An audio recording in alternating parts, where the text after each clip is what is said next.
All right, good afternoon, ladies and gentlemen, or good evening or good morning, wherever you're watching from. We're here today at the Museum of Glass to a very small audience at the moment. Hope things will get a little bit busier, but usually there's more people watching online than in person anyways, so that's neither here nor there. But happy to be here. And today we have the tremendous pleasure of having the wonderful musician and composer and educator. I've known him for many years, good friend of mine, mentor, man about town, a hero amongst many throughout the world for his musical prowess and general good, clean living. The great Jay Thomas. Jay, thanks for being here with us. Kareem, thank you for that rousing introduction. Gee whiz. Yeah, it's really good to be here. I was looking at this place here. It looks like the same color as some of my favorite reeds that were I love the orange box reeds, right? The Rico orange box reeds. Well, what I neglected to mention is we're here doing our monthly performance and interview series at the Museum of Glass in Tacoma. And so you can join us either online, clearly, if you're listening online, or join us in person. The concert is going to start today in a couple hours at about 3 p.m. So come join us if you'd like, or view it online.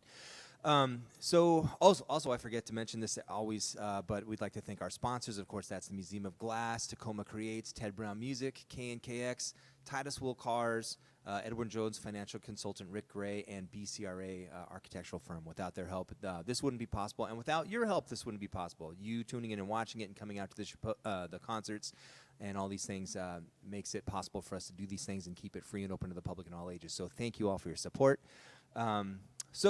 Jay, we've had you here a few times as a guest for interviews. Well, I think I did one interview for sure. Yeah, that was a while back. It was like right main bag time of the pandemic, and that was really something. And my book had just come out, my little book, which was that was quite a task to actually, complete a project like that. And my book was just, it was well received, but it's certainly not a blockbuster. That's for sure. I have a copy. I have read it, and I enjoy it very much. And if people have not read it, I suggest you get it. Tell me the title again. It's not. What is it? Jazz stories, life in jazz stories, something like that. I can't even remember now. That's just I see it all the time. I have quite a few books in my studio. The thing is, like somebody like Bill Crow liked it, so that makes me happy. Bill Crow, he wrote jazz anecdotes and a bunch of things, and he liked it mainly because there was a lot of people that he recognized that aren't big names, but were Northwest people and had names around the country too. Buzzy Bridgeford and Freddie Greenwell and Red Kelly and Chuck Metcalf and so many, Floyd Stanifer, Jab Award, and all these people that were there when I was coming up, and now it's a pretty short list of those people that are still with us. We have Bill Ramsey, who's still kicking. My dad is still happening, and Bill Crow is still playing gigs in New York. Sounds fine. So, yeah, when I wrote everything down and tried to get things in chronological order, I was, it's kind of real, I had to examine things a little bit more externally, what happened and things like that. Now, it's not great to have regrets or something, but one of the things I wish I would have done was, like you, I wish I would have worked a little harder. I always tell students and different people, it's not like it's hard or easy. That's not even the point. It's just the amount of time really spent, and I wish I would have been more focused on how I was using my time really early on, because well, it's hard to get that back when you're so involved with your just living life day to day. There are many questions and directions that I want to go based on what you just said. I myself have learned so much from being around people like yourself and around Bill Ramsey or hanging out with Red Kelly or Pete Chrisley. But as much as I could, I would try to, when I was younger, even now, be around that sphere when I can, and I've learned so much from just hearing you relate and retell stories of your experiences. Not just technical things about improvising, but just what it was like and how you got from point A to point B. And your book illustrates that tremendously well with all of the stories that you're retelling, and also naming a lot of the people on the scene. What I wanted to ask you is, many people know you through your prolific amount of gigging and playing and recording and the work that you've done, but as an educator, for years now, decades, you've had a very strong hand in mentoring a lot of the players that have gone on to become great musicians themselves or great educators. And I don't think in any of our interviews we've covered a lot of the your maybe, and I don't even know if it's fair to say an approach to education, but just teaching people how to play. So in your words and your perspective, what are your thoughts on jazz and jazz education? That would be the first part. And then maybe the state of jazz and jazz education now versus how it was when you first learned how to play. Well, I'll start with the last bit. It's really grown leaps and bounds, but it was also happening when I started. Yeah, jazz education. It was just really starting to get in the schools, and a lot of the big high schools had a jazz band, big band. Stan Kenton and big band was not that far in the rearview mirror. It was still kind of popular. You would even hear it in cartoon backgrounds and TV programs and all kinds of places. And they had these jazz camps, and they still have them today. But the jazz education now has become more essential, I feel, because it supplies the schools and things supply a lot of the community that the general society of people like Bill Ramsey's age and stuff, the general society supported that style of music a little bit more, and so there was a social environment for it to live in a little easier. Now the schools are, a lot of times the schools are where people meet other players, like-minded people, and they have all these trips and parents organizations and all kinds of support for the music that's in education. As far as the way people are really learning, a lot of it is you get with peers and people that are interested in you. Like, we're fortunate. I don't know anybody that hasn't benefited from somebody more experienced being interested in them. And so I think it's essential in a way, more than just benefit. I think people need help, to get the call and whatever. Otherwise, it's just going to go status quo. Somebody new, somebody young. So I've always enjoyed, young musicians, because there's an excitement of discovery and just the desire to play and everything else. The practicing and everything. I still practice. I wish I would have practiced more. When I went to Berkeley the summer, they had like a 5-week program at Berkeley School of Music in Boston. summer, I went the summer of '66. The summer of '67, Michael Brecker was there. I just got a book by Michael Brecker, and it's his practice notes, and it's pretty illuminating how organized he was about his practice, and how he took these notes. Any stray idea or creative thing that came into his head, he wrote it down, followed up on it. Because a lot of people get ideas and things like that, but just having that moxie to just sit down, write it down, revisit it, develop it, and whatever, it's really a great resource, really. I have the same book you're talking about, and the thing that I found interesting is exactly as you're saying, that he took the time and the effort to make these diaries and then keep all these diaries. Even after he moved well beyond those things, he still basically cataloged all of his thought processes from back then up until, later in his life. Right. So a lot of the book is that, really, because anybody can kind of do that. It's even more important than the actual specific things that are in the book, just seeing how he did it.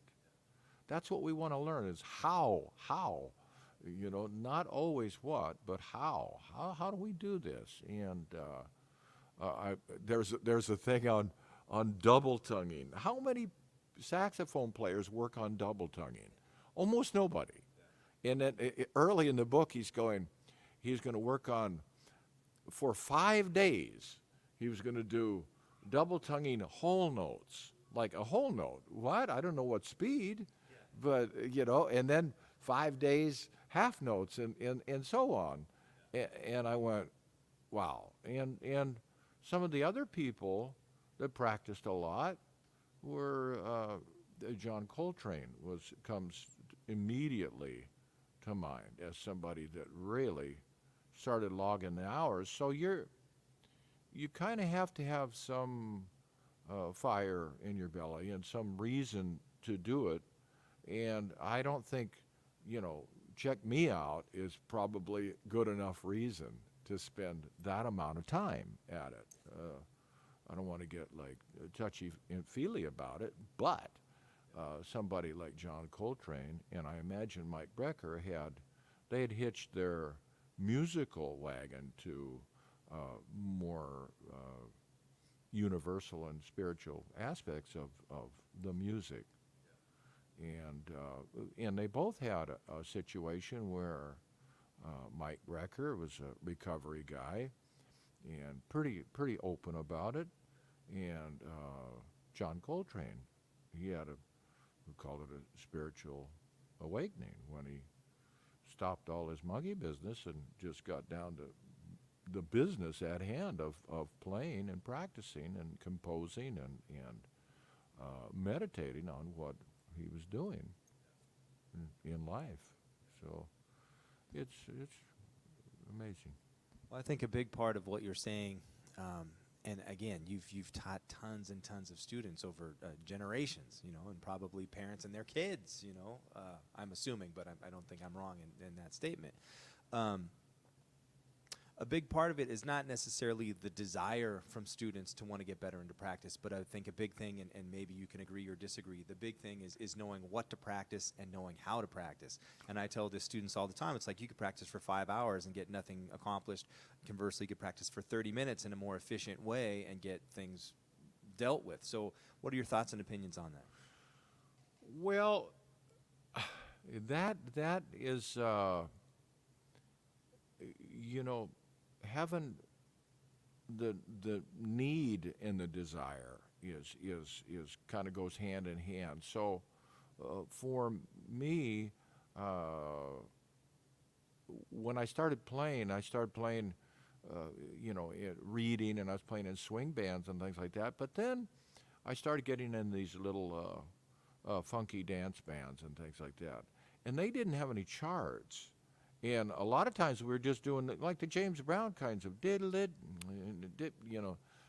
beep, diddle-it, just, and you'd have to figure out, A, the changes as they were going by, they're very basic and in fine thirds and sevenths and things like that. So it became, that's what I'm tell a lot of my students now, but sometimes it's difficult if they don't have a need for it. If they have a need for it, then they'll get a desire for it. And so if that's where the schools are handy. The only thing that I see that I'm a little critical about the schools is the fact that certain kids are so much ahead that the other kids maybe don't want to join in because they go, wow, that, you know, maybe one of the players has had private lessons or is more advanced, so the self-conscious and aspect of it, because nobody wants to be doing something, you know, badly or, you know, or appear to be doing something bad. So that's a tough one. I think one of the things that helped me also was just, you know, on top of listening, I heard it a lot, so I would stress listening a lot, but also trying to copy, and that probably helped me as much as anything that I did. Is at first the reason that for instance, to back up a step, the reason that my father got so helpful to me, I think, was one day he came home from work and I had peeled a whole Art Farmer solo and said, yeah, Dad, I got this Art Farmer solo down, and played it, and I think probably the gears started turning in his head. He went, what? Okay, well, this is, I can get behind this, you know, and of course there's things you learn. It's almost a cliche now, the phrase that jazz is a language. Well, it really is, in the sense that there's so much of the language that's not about how it's written. Like, you can learn a language if you just read it and even know the pronunciation. You're still going to sound funny unless you learn it from a native speaker. And so learning jazz from a native speaker is kind of where it's at, because I believe that jazz is it's a really fun thing, but it's also one of the things that is unique about America is we came up with this music, jazz music, and it's kind of all rolled into one, jazz and blues and things like that. Blues is closely associated with what I like about American music, and that includes you know, the rhythm concepts that happened in Africa. Like jazz, a lot of it, we're 2 and 4 biased, and we also have a situation where it's like a lighthouse. Every 2 measures, the little light goes off. And that comes out of Africa. That's a clave situation. If you listen to Thelonious Monk and a lot of composers, they definitely, their compositions, whether they set out to do it or not, I don't know, but it'll line up with clave. And clave is a syncopated rhythm. It's a displacement that kind of kicks the can down the road in the swing factor. You know, like Winton calls Big 4. 1, you know, 1, 2, 3, 4, 1, 2, 3, ban, bop, bop, bop, bop, bop, bop, bop. That's a clave. That Big 4, that comes from a clave.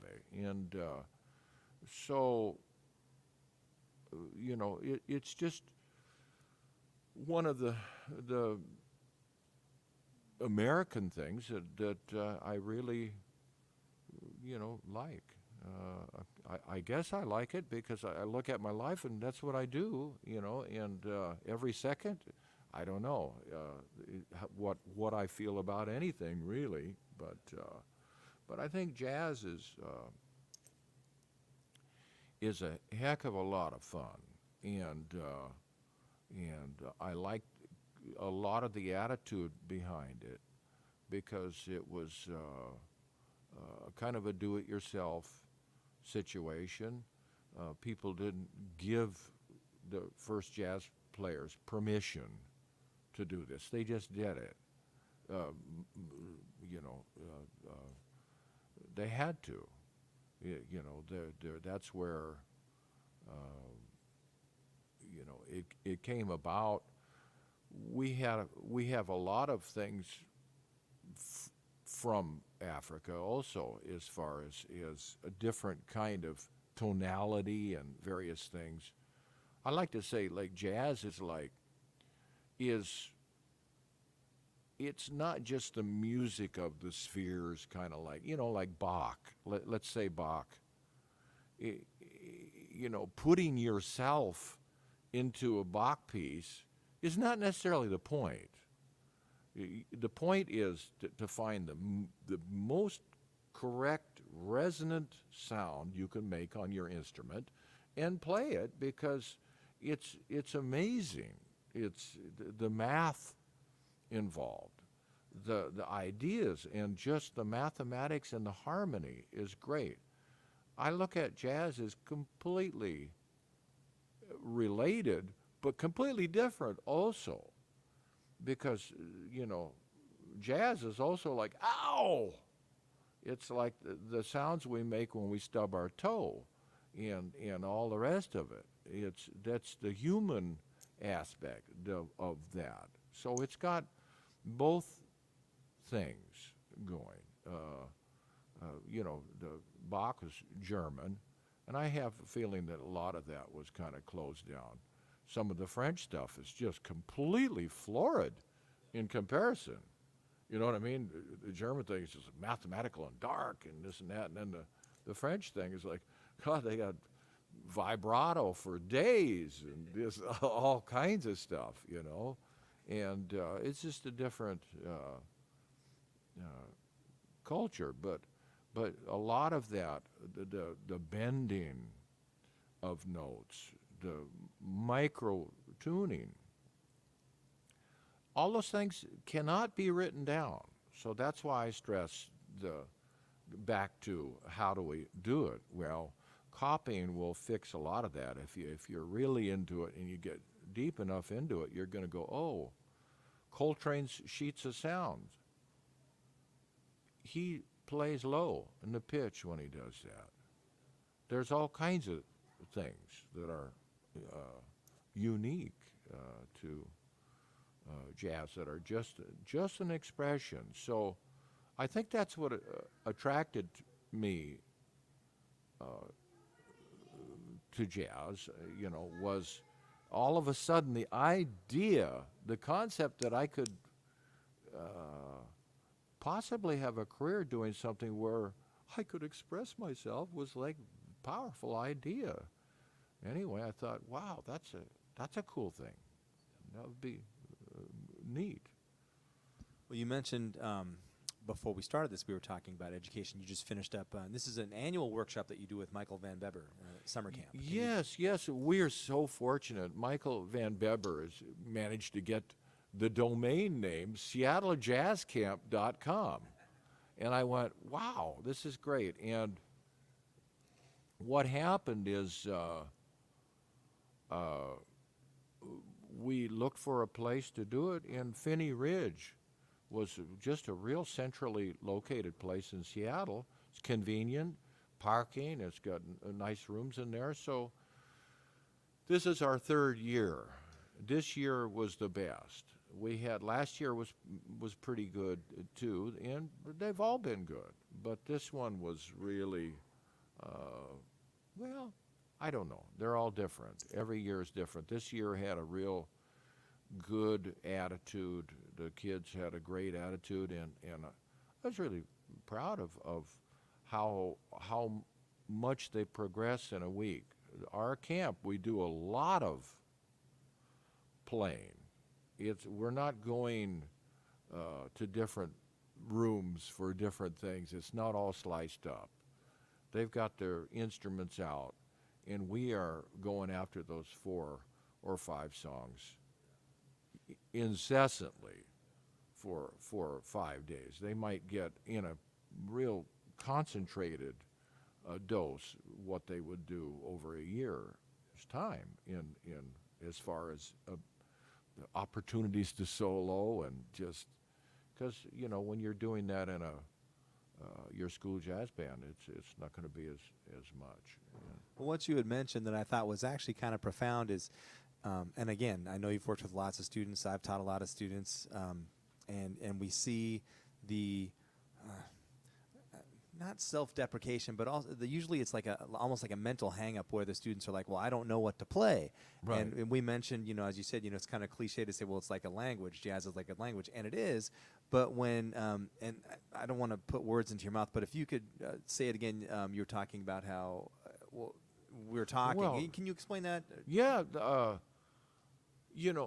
rhythmic figures and roots will work. If you're just swinging your face off, and playing roots, that's going to work. So part of the thing is having simple, da da da da da da, da da da da da da da, whatever, da da da da da da da da da da da da.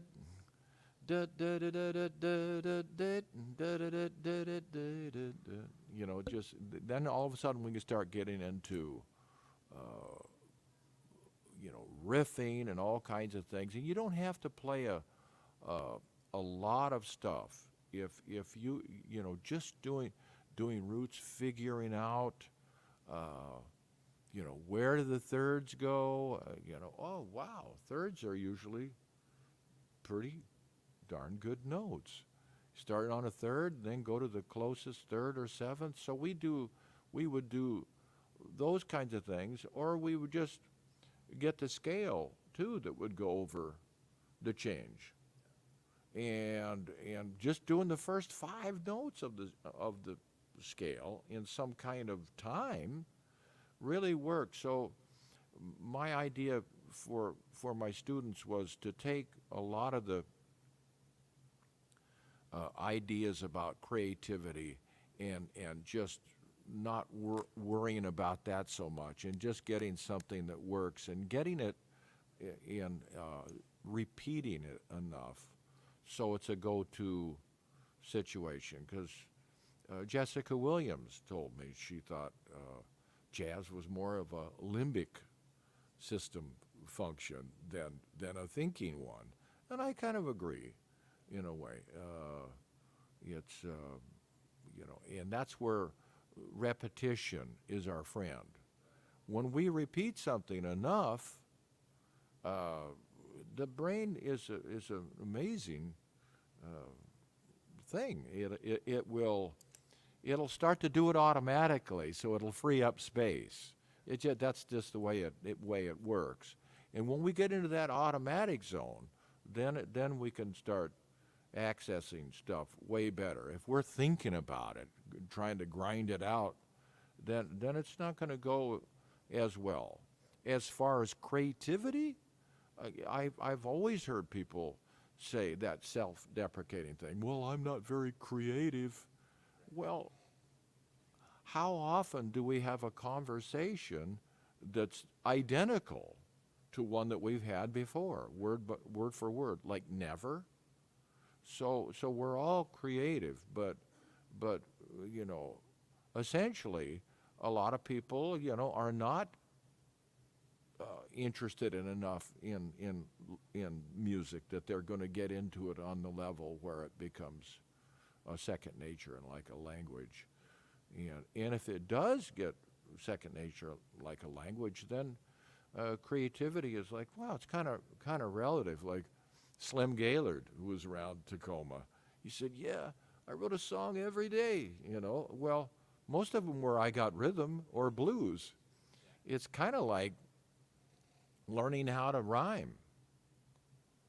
That's not a big, super mystery after a while. So if somebody comes up and says, yeah, I just came up with a rhyme, I'm going to go, yeah, it's great. But I'm not going to be like, falling down about it, just like, okay, they've figured out some stuff. So I don't know, but it's really nice to be here. So I want to thank you, and you have been like a real beacon in the area. And I know one of the things is just how you're able to put the on button on and keep going. I mean that's it boils down to being able to work. Yeah. And you started out with an idea, a concept of things that you liked. And you were one of those things, Jay. You worked hard. I mean, I just went, geez, wow. And so that's it. There's so much possibilities, but there's a lot of distraction out there, and it's if you're not feeling good and whatever, sometimes people just they kind of start going down that entropy slope, and that's not a good thing. Sometimes I feel like the opposite. I feel like I'm happy about it, but I feel like a salmon swimming up the stream, boom, all the stuff. But I'm just going to keep swimming as long as I can. I appreciate the kind words. When I got a copy of your book, I purchased a copy. In the front, you wrote, "To the honey badger of jazz in the Northwest." I'll take it. Yeah, no, I got that from Schutz. He said, yeah. He said, that Kareem, he's like the honey badger of jazz, because you know what it is? Because nothing deters you from your goals, okay? I love that thing on YouTube, the honey badger. He's going in for the honey, right? And he's being like stung 1,000 times, and the honey badger don't care. He's just going in for so people have to kind of get that way. If you're going to have a career where it's loaded with rejection and disinterest and everything else, you better have some honey badger in there. You're going to have to keep going at it. If all of a sudden you go, yeah, I'm getting burned out, I didn't get hired, I tried to get a job and they turned me down, well, yeah, you better try, just keep trying. Figure out how to reapproach it, figure out, maybe I need to alter my thing, and maybe I just need to search more places. Well, for me, I think I came up I was very fortunate the time that I came up, having Red Kelly's here in town and having people to observe and watch, such as you and Bill Ramsey, Pete Chrislieb, Tracy Knope, and then being able to do the big band, Tuxedo Junction Big Band. The charts weren't the most glorious charts, but the members in the band, there was yourself and Dave Kime from the Basie Band. I'm not name dropping; these are just guys that were in the band. Bob Nixon, Joe Bach, Chuck Stans on bass, Buddy Catlett, Greta Matassa, Woody Woodhouse. This was just, for me, this was normal, and this was the level of which the level of musicianship and musicality that just was. And so I've always looked at that as something to aspire to. So this is not something that I just did and rolled out of bed. This was something from observing years and years and years of watching. That was how people played, and that's what was expected. And there was never, and along with that, there was never any, no one ever talked harshly to me about what to do or what not to do. It's just, think about this or try this. In fact, and I've told this story before, with you, I hired you for a gig not knowing that you played saxophone. I just knew he was a trumpet player, and you showed up with the saxophone and just decimated me all night long. And then after the gig, you said, I really don't like your sound, and I'm sorry, but you said, come to my house, and you started giving me lessons, and that was it. And that was kind of the start of this wonderful relationship. So I feel very fortunate to have had the mentorship indirectly and directly from all of you guys, setting the standard so high. Well, truthfully, you were like so far along in certain ways, you had kind of outstripped just the basic thing of like how you're going to approach the reed and the mouthpiece and just blowing the saxophone. You were already doing all kinds of stuff. And I went, that's all I could think of was just back up a couple steps here on that one aspect, because I just went, wow, because you had so much, ideas and concepts of what you wanted to do. So I'm sometimes tactless, I told these kids last week, and they got better. Wednesday came around, and I said, because they weren't doing what I was trying to give. I'd say, here's a shovel. Here's a shovel, and for this job, use the shovel. And all of a sudden, they've got pliers or something, and I'm going. Wait a minute. And so Wednesday in the camp, I said to him, I said,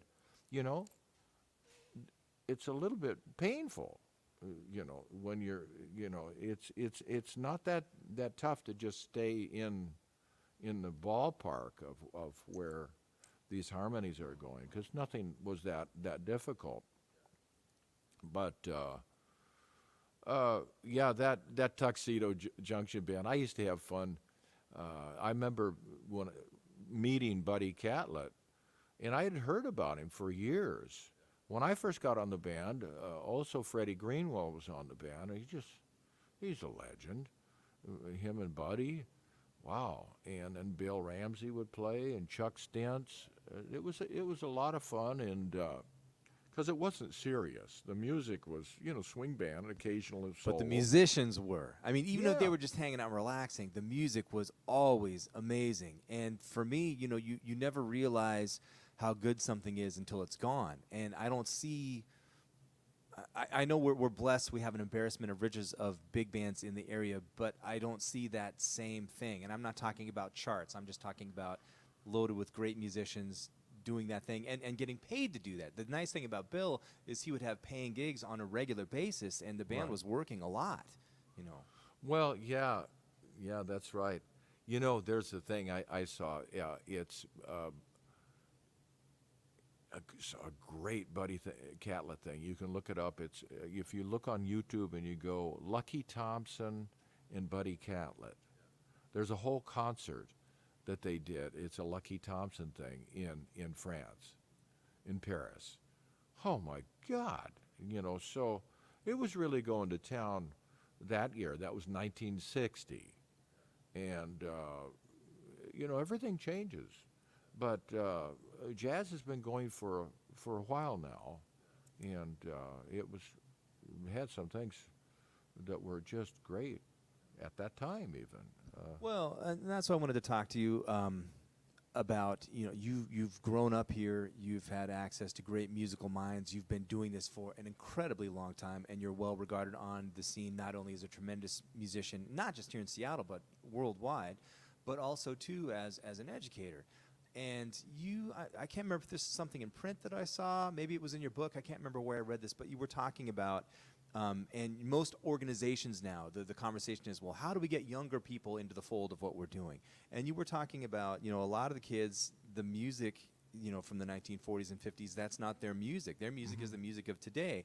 And you said I can't remember verbatim what it was, but you want to meet them at that level. You want to meet them at like hard bop or soul or something. Do you remember the quote I'm talking about? Can you speak to that, please? Well, I think that, okay, so how many times have I done a jazz camp where the educators will get like as an audition piece, they'll have like something like,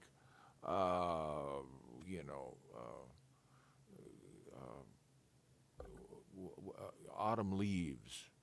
Well, these kids don't know Autumn Leaves from a rolling donut. So they're going da da da da ba ba ba ba. It's just painful, and they'll play this, and then they won't be in the changes or anything. and then we'll be back. The educators will be out in the other room, like, figuring out which combos go where. And all of a sudden, if you're not in the room, that's where the kids start taking the helm that have figured out how to have fun with these shiny noisemakers and drums and pianos. And all of a sudden it's,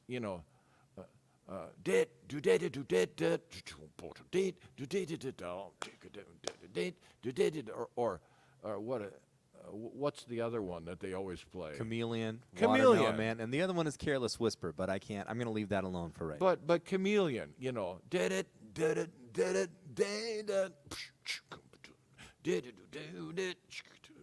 just like that's meeting them where they live, and then go from there. So like I get from so many educators, they go, yeah, who needs another Cantaloupe Island? Well, gee, we could use more of that, because that's going to meet them kind of in a place that has some. It's had a connection to Beyonce, and then goes way back to New Orleans and Horace Silver and everything else, like going ding dinky ding dinky ding dinky ding on a standard. It's like not necessarily where you want to, initially, come out and meet them. So I remember when I was still in school at Cornish, I made a point of it. Anytime I could, Julian Priester was there at the time, and I would, anytime he was around and had downtime and I had downtime, I grabbed the opportunity to go play duets with him in his room or whatever and just talk about music.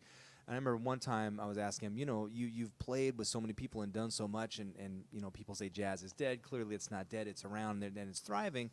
But where do you see the future of jazz going in terms of the younger generation or the older generation? And he said his opinions, and again, I don't remember verbatim, but it was basically, jazz and hip hop, because a lot of that, the conversation was talking about the similarities. Like if you listen to Lester Young's solo on Shoe Shine Boy, when he takes that one noise like da da do da da da do da, and I said that sounds to me like modern people that are doing hip hop, like lyrics. And he said, yeah, it's very similar. And he said the future of that is the rhythmic similarities. That's where he sees it going. Now again, you do tons of stuff. What are your opinions on the future of jazz, where it is now and where it's headed? Well, yeah, that's true. I mean, we My Little Combo last week, the thing that they just really got into was we did Jody Grind in 7. Boom, boom, boom, bing, doody do do do, and the drummer could play. So all of a sudden, we were in business. They went, whoa, this is a little different, but it wasn't like having to count anymore.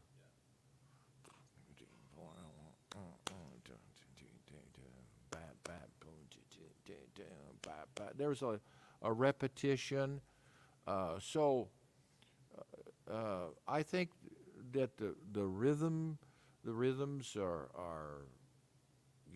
a lot of what's happening now, and there's just a blend of all kinds of stuff. The world has gotten to be with the internet and stuff. If we survive, it's going to be. It certainly has changed things a lot. Things like YouTube and all the rest of it. We can access so many things, but then it becomes like having a career and everything else. That's why I love going to Japan. Is like the guy that I go and play with in Japan, he goes, personal relations, most important. Personal relations, most important.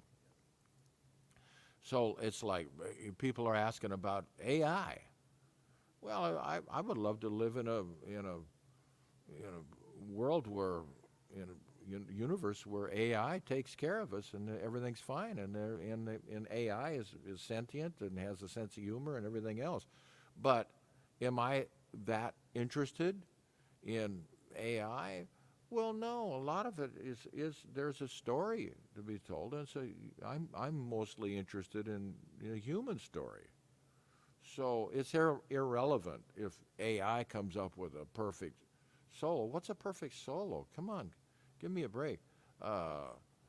What I'm more interested in is like watching Tom Harrell, for instance. You sit there and you go, wow, there's so much drama. You go, is this guy going to be the best guy on the planet tonight, or is he not going to be able to play? You don't know, really. He goes up to his face, and then all of a sudden it's like magic, or not. So that I'm interested in that. I mean, it's irrelevant. Where it's going is anybody's guess. I don't know. It's I mean, there is a lot of information out there, but like out of my class, for instance, you know, I said, has anybody ever Googled how do you play on a C7 plus 11? You know, I mean, if they did, it would come up with like so much information, it's not even funny. So that's the dirty truth here, is in all through life, there's people that with information that are dying to give it away. They're all over the place, and so it's really I don't know where even schools are headed with the cost of schools and how the money is piling up with the baby boomers and versus people just trying to start out, and the price of universities and everything else, and the free access to information everywhere. So it's exciting, that's for sure, and I haven't a clue where it's going. That's what's, you know, like, it's a nail biter. You know, it's like, where's it headed? You know, jeez. Well, I neglected to mention this earlier, but at this time I can continue barraging Jay with lots of questions. But if anyone in the audience, either online or in person, has questions for Jay, please let me know. Are there any questions from our live studio audience? Yes.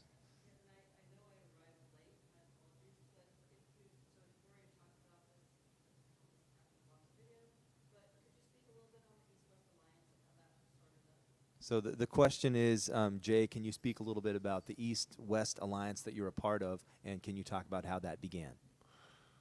Yes, I found myself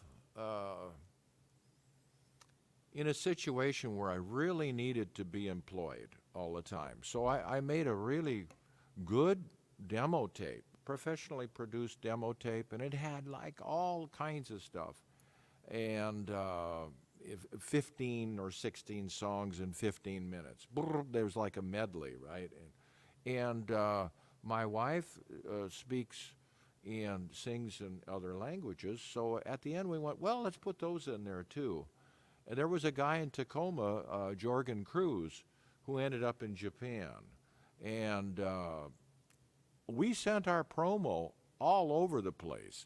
And a friend of Jorgen's, the booking agent in Shibuya in Tokyo, like goes, Jorgen, do you know these people? And Jorgen goes, oh yeah. So the next thing we're in Japan, and doing kind of a light jazz, you know, variety thing, you know, bossa novas and things and whatever. And my wife was singing in French, and that was really fun. So we went back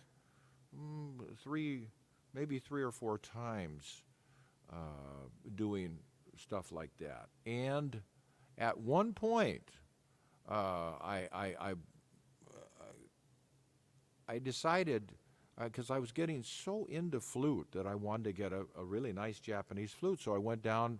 I had to research where the music stores had those instruments. This was before the internet, right? This was, yes, what time period was way this? back. And I went down to this music store, and make a long story short, I met the saxophone instructor at the music store, and we became friends, he invited me to come and play.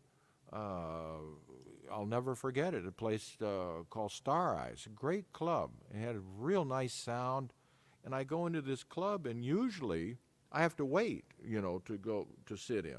But as soon as I got to the doorway with my horn, he comes running up and he goes, you play now. Wow. So I listen, and I go, oh, they're playing Lover Man. Yeah, I knew that song since I was 15 or 16, So I logged on pretty hard. And I was having a great time because the room sounded so good to me, to my horn. And because the reason I say this, because it could have gone so many different ways, but that particular evening, I couldn't do anything wrong. It was like the music was like gum stuck to my shoe. There was no getting rid of it. It was like, and the bass player, really strong, sounded great. This piano player, and the piano player now plays with guys from Lincoln Center, so he was really good. The bass player, he sounded like Paul Chambers. In fact, I asked him, who did you study from? And this guy's half my age, and he goes, Paul Chambers. And I went, wow, how is that possible? Well, the old-fashioned way, the way we were talking about. He just learned everything that Paul Chambers ever played. He could play the solos, and it just had the sound, just did everything. And it was, so we had a really good time, and they really respect. They weren't like down on, like, yeah, here's this guy, he's a little older. What they asked me, they said, did you ever hear John Coltrane live? And I said, yeah. And they go, okay, we're going out to dinner. And so we just had such a great time, all kinds of faux pas, like every other second, we're just laughing and just, because everybody knew that, mostly harmless, and we were really interested in the same thing, and as people really interested in each other, because these guys are really fascinating. We have so much in common, and then there's things that are different, which is I find great. So he calls me. He says, "Would you like to play with my big band?" And I went, I didn't even know he had a big band, I said, sure. So he called me a few months later after the summer. It was like in the fall. I get a call, late at night, and he goes, I am Kohama. Can you come to Japan? And I said, yeah, sure. And then he says, gives me the wherewithal, the time, and he said, I'll cover your plane fare and give you such and such every gig. And so that started a long-time relationship. And I used to get paid better.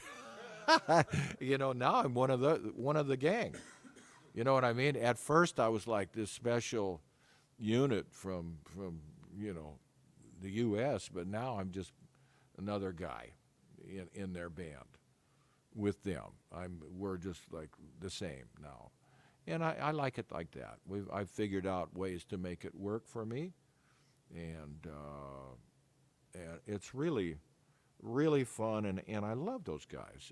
They're just I learn a lot every time I go, and like my friend Kohama, he has a story that's really amazing. He was in New York, and he was, studying, taking lessons and whatever, and he went down to the Village Vanguard to hear Mel Lewis's band, and he said he had just like a spiritual experience. He said he was just crying uncontrollably. He just said, that's going to be my life. I want to create something like that. When he saw how good they were playing together, right? Because that's part of the thing. In any culture, if you're going to do music together, you have to play together, you have to listen to each other, and you have to have that simpatico, you have to have that empathy, you have to have all those human elements to play together. And that really dovetailed nicely into the Japanese culture also of working together. I've never seen people work together more. I mean, when the band gets done, everybody helps break down, you know, and pack up and everything. Here, a lot of times, not so much. I go, Jesus, I'm the band leader. I got all these boxes of music and stuff. Come on, guys, help me out here. But so it's pretty amazing, and I was so disappointed that I couldn't go during the pandemic because they closed down really tight, and now they're completely open. When I went in there last time, it was like the easiest time I've ever entered the country. They want to get their tourism back on track, and I went there and they said, "Oh, welcome to Japan. Come on." You know, don't you gonna ask me who I am and what I'm doing? No, come on. You know, and so yeah, that has been a real energizing part of my life because of the friends and relationships that I have there, and I always have fun, and I get to play. Oh, you know, I'll have 20 gigs or something like that right in a row, and with really some real high level players, and so that's a lot of fun. Yeah, it's just a lot of fun. Last time I met a 13-year-old drummer who's incredible, the best 13-year-old drummer I have ever heard. This guy is just like, he's serious business. His mom now has to drive him around to gigs all the time. He doesn't need to really go to school or anything. This guy it's like who's that guy from the Indonesia? Yeah, it's the same. This guy's like the equivalent of Joey Alexander, only on drums. He could go play with Lincoln Center or whatever. This guy is just unbelievable. And it's just all natural stuff. Feet, all four limbs, and anytime signature, knows the music. I just go, wow, that's a gift. You know, my friend, my Buddhist buddy called me, goes, God, that's okay, whatever. So so I don't know, but it is a gift. I know that. You couldn't learn that just by studying. It's a given. Well, I think going back to what you mentioned earlier about there not being anything to discourage you or deter you, I think part of that is the music itself. Is when you experience those moments playing with other people on the bandstand, and you experience it yourself and other people, and you have that positive benefit, and you see the benefit of it, you want to keep doing that. And the thing is, there's so many great musicians all over the planet that are doing that you can connect with. Even if you don't speak the same language, right away you have that sync up and you get that feeling. And it's one of the greatest things, I think, and it sounds like you do too. I agree. So, jazz now, I mean, I like Art Blakey said, yeah, jazz is American music, but it's kind of come of age, and it's all over the place. We wouldn't say, chess is Chinese or something, just like Magnuson Carlson. He's He's from, I think he's from Norway. He's far away the best chess player in the world. Maybe not on speed chess. There's some 16-year-old out of India that can take him, but on a regular chess match, you're like, wow. And it used to be like, yeah, if you weren't Russian, forget about it, And I think that with jazz too. There's just I don't know why, but it's attractive to a lot of people that want to do it in every country. Any other questions from people here in person or on the internet? All right, we're going to leave it here for today. Jay, thank you so much for being with us again today, and look forward to playing some music with you very soon. You betcha. Thanks, Kareem. I really appreciate having the opportunity to play together and chat. For those of you either here in person or online, if you'd like to support the work that we're doing, again, we do these performances and interviews every single week, always free and open to the public, either online or in person.